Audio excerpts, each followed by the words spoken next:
What's up, guys? Shane back, night of day 4. Um, I was just thinking a little bit about how, I didn't really go into detail, as I was going through this stuff when I came off methadone, when I first started making YouTube videos back in 2017. I would just give a brief synopsis once a day about, how my day went, and I tended to kind of sugarcoat it, I think, a little bit, not intentionally, but not wanting to discourage people from, getting clean if that's what they wanted to do. I didn't want to, scare them. So I basically kind of, skimmed over a lot of, what I was really dealing with.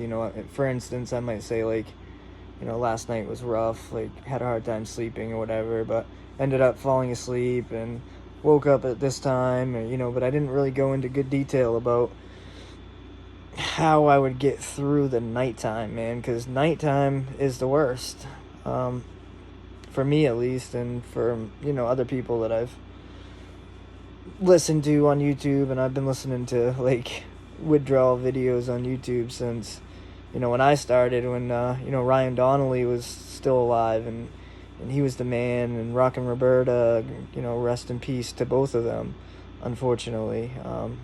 Neither one of them, passed due to drug use. They were in recovery, but they're both not here today, and man, I definitely miss both of them.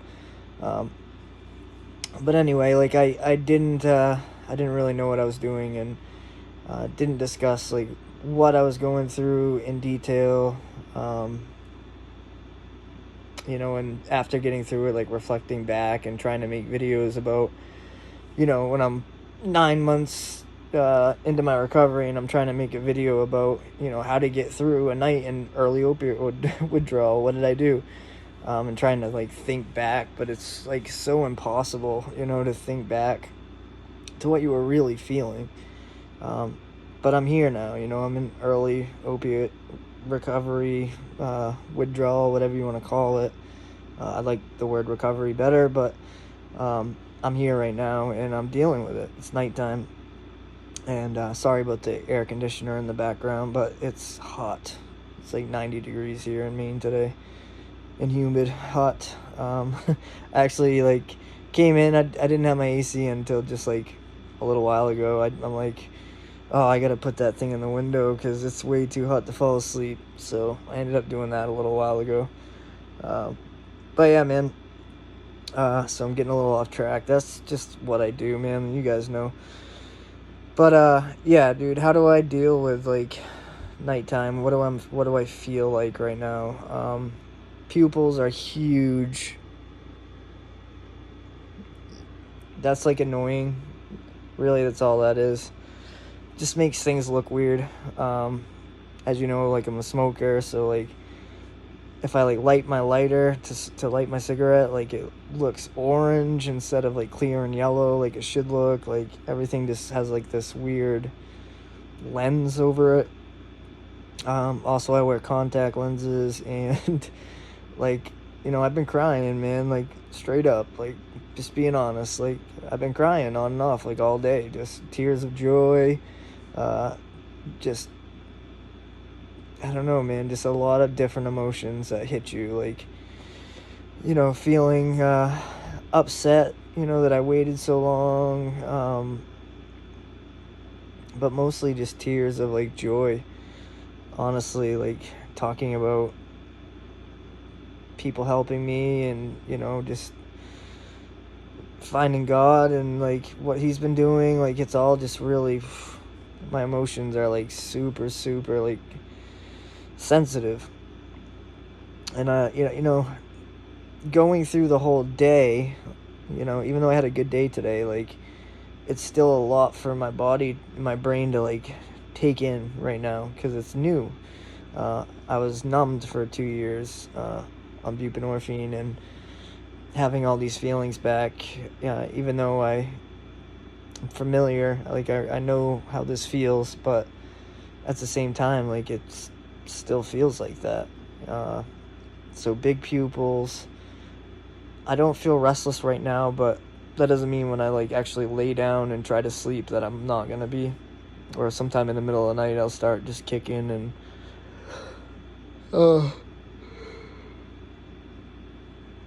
sorry. And like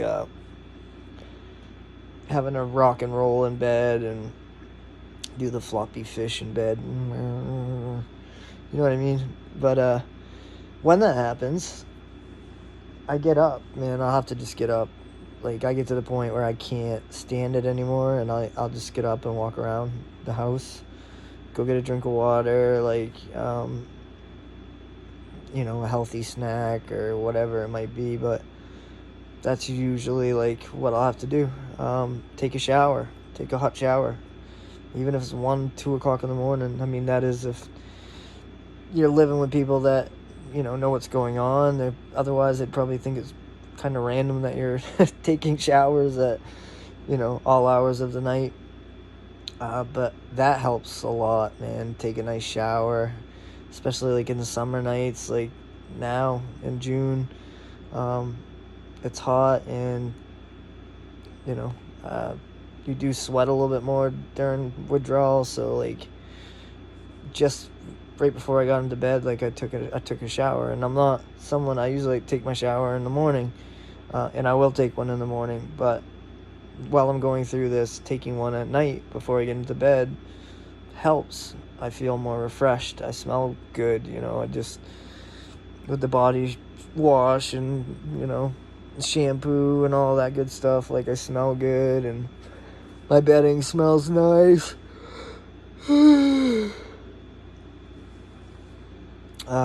Definitely tired though.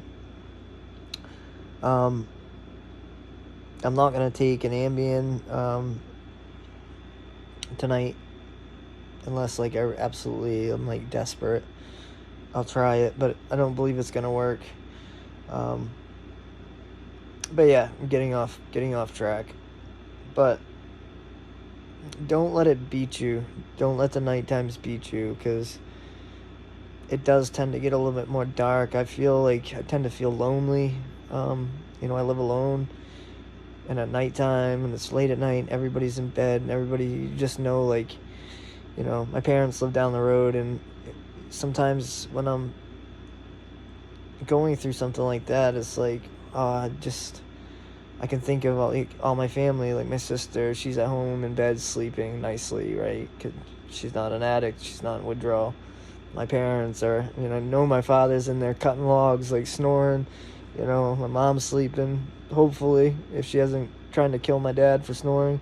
But you know what I mean? Like, you gotta, like, try not to obsess on that, and just understand that your body's healing.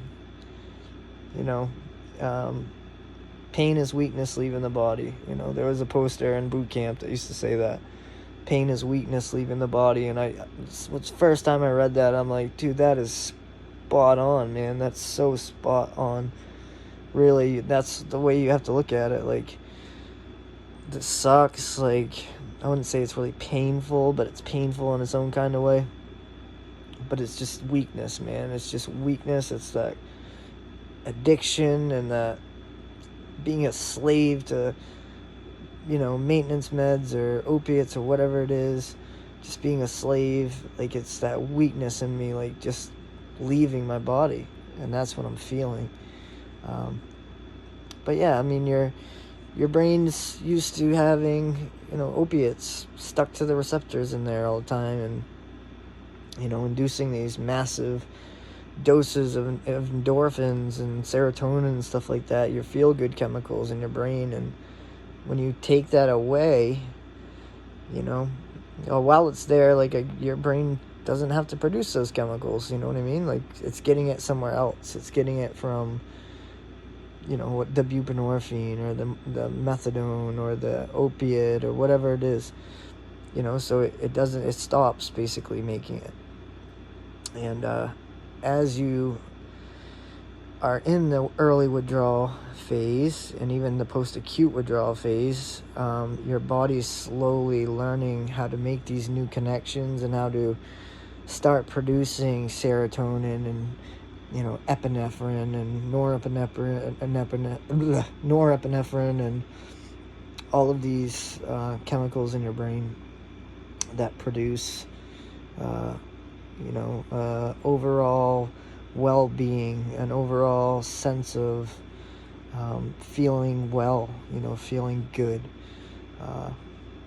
So just understand, like, I researched so much, like, coming off methadone, like, after the acute phase, when, like, the pause hit, and I'm like, what is going on? Like, it's 9 months later, and I'm, like, struggling. Like, why? What is going on? Why can't I sleep, man? Why can't I sleep I'll sleep fine for, 3 or 4 weeks, and then all of a sudden, like, bang, I just get hit with, like, almost full-blown withdrawal, like, just out of left field, guys, like, just hit me.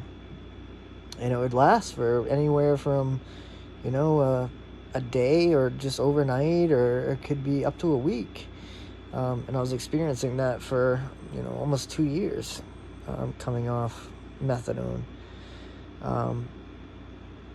But I had done so much research in that time, because a lot of time I was making YouTube videos and watching other people's YouTube videos, and, you can learn a lot just from watching certain doctors and explain different things about, homeostasis and how your brain chemicals work and what your body's doing, when you're in withdrawal, like why you feel the way you feel. And it helps to know, you know what I mean? It's not just, I'm not just feeling withdrawal, I'm feeling my body, like, adjusting and healing, and it's all part of that perspective, I guess, but what else? You can listen to music. Sometimes I like to just watch YouTube videos before I go to bed. Like, I remember coming off methadone and just watching hundreds of YouTube videos, like, just other people that were going through it, had been through it, and just going back and comparing where they were at when I was at the same point, and, meeting people on YouTube really, really helped. Just kind of built a support network of all of you, basically, and that was very helpful. To have people to talk to, people that understood and were supportive,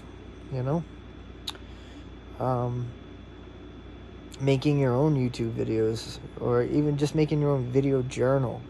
Maybe you don't even want to put it on YouTube, and I completely understand that. Like, I was second guessing doing this again, to be honest with you, but I feel like God's given me a gift to be able to use my words to articulate certain things, and like, I don't doubt who gave me that gift. Like, God gave me the gift, and if I can use it to help other people, and I have done in the past, just talked to somebody today, my buddy Igor, that is still clean off methadone, and he got through it watching my videos and just talking to me back and forth, and he's still clean, and super proud of him. But just helping one person, like, or even just thinking like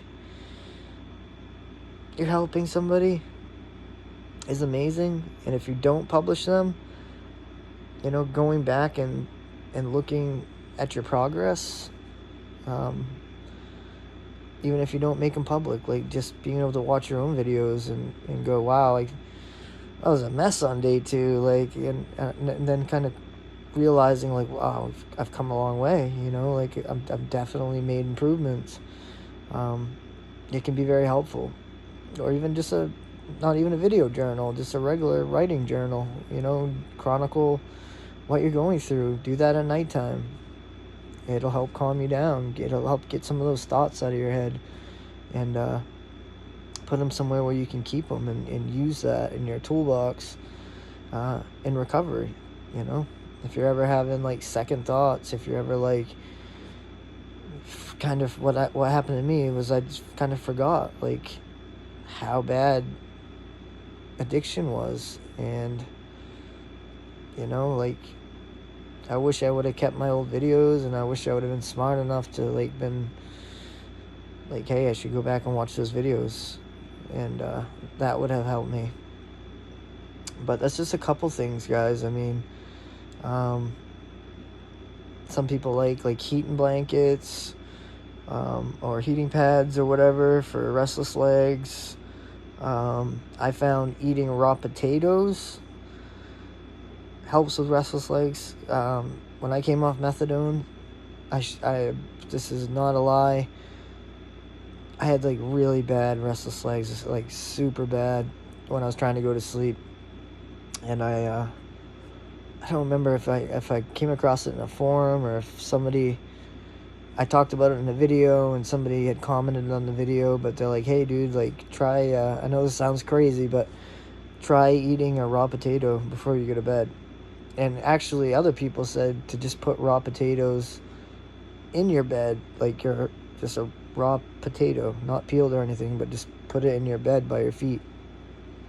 So I tried it, man. I didn't put any in my bed, but I ate a whole raw potato, peeled it, you know, sliced it up, some salt, some pepper, ate it.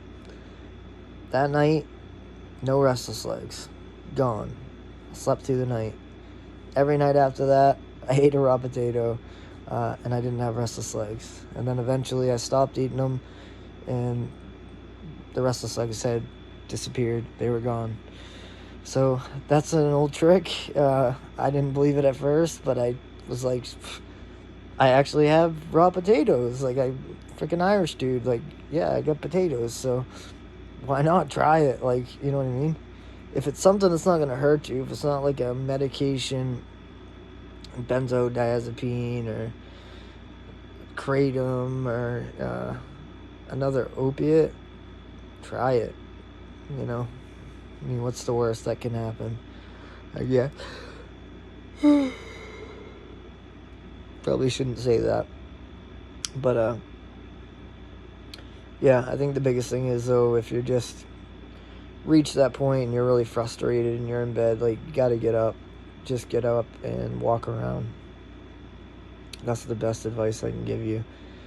And then just stay positive. Don't let it beat you. Don't let it beat you. Just look at it for what it is. You gotta look at it for exactly what it is. Like, oh shit, I'm feeling this way because I am getting off opiates. I'm clean. My body's adjusting. There's certain chemicals in my brain that aren't there yet, so it's making me feel this way. But my brain's healing. The human brain is crazy, guys. Like, oh, and when I took A&P, Anatomy and Physiology, like, I was so fascinated by the human brain and how quickly it can repair itself. Like, the human brain is known for, like, being able to repair itself for real. So these people that say, like, oh, you've done serious damage, you should probably just be on Suboxone forever, like, that's bullcrap, man. That's a lie, dude. That's a lie. You do get back to normal, man. You seriously do. I was back to normal. I still struggle with things, man. I got PTSD, I got anxiety, and I have depression, even when I'm clean. But it's not the same as, you know, withdrawal, depression, and all that. But you can get through it. You can get through it. Just expect, like, you're not probably going to get the greatest sleep. You're not going to get 8 hours of sleep. You know, stay away from alcohol. Like, I made that mistake coming off methadone, where I would, you know, I don't remember, it was like 10, 11 days in, going to a party and drinking beer and, like, having a good time. I was clean, I was happy, I was feeling okay, like, good enough to go out and drink and have a good time. But I paid for it hard the next few days after that, as I was kind of rebounding from it. Alcohol's a depressant, and having a hangover, like when you're already in withdrawal, is just not worth it. I would say wait till if you're gonna drink, afterwards, like wait a while, wait a couple months before you start to drink again. That's my suggestion. I'm not a doctor, and this is not medical advice, all that good stuff. But yeah, I feel like I probably missed out on a bunch of stuff. Cold water next to the bed, have water. You can take some vitamins, melatonin, if that works for you. It doesn't seem to do anything for me. But then again, Ambien. Yeah. Then again, Ambien doesn't even do anything for me. So, but yeah, nighttime is definitely harder. It's definitely harder. But still nothing that you can't get through. I promise you that. You can do it. Hopefully I covered some things that can help you get through the nighttime in withdrawal. Don't fear it. It's a different beast than the daytime. But it's completely doable. Completely doable. I feel pretty comfortable right now, laying in bed after a shower and my air conditioner going, and I feel pretty comfortable. I'm going to try to lay down and get some sleep. It's rather early, 7-something p.m. But I feel comfortable and I feel like I can get some sleep. I'm going to try it. Why wait? But anyway, I hope this video wasn't way all over the place. It probably was. You guys know how I roll. I don't know why I have to tell you that. I just ramble on. I just speak what's on my mind. And hopefully I said something that made some sense to somebody, to one person. But thanks for listening. I hope this helps somebody. Thanks, guys.